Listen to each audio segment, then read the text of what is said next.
Representative Stephens. Just to further go back to that testimony from last week, which was very, very enlightening.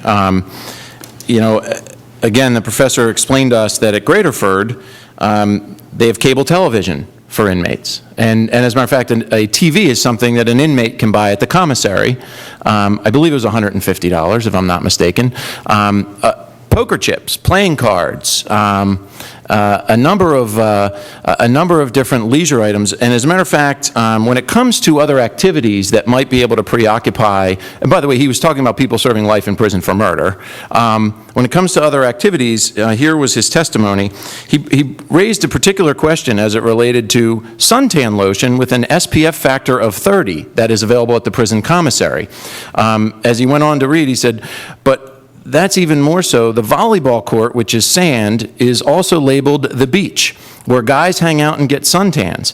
I could not believe when I went out on the Great Yard. The Great Yard in Graterford is the size of about 3 football fields.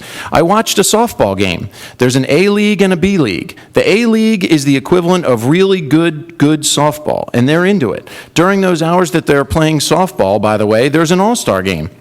There are guys keeping statistics. There are umpires in uniform. The statistics are posted every month. There are playoffs at the end. So the softball game's going out at a remote corner hundreds of yards away. There's a basketball game, the quality of which was really pretty good going on. There are volleyball games going on. There's bocce going on. There's weightlifting. There's handball.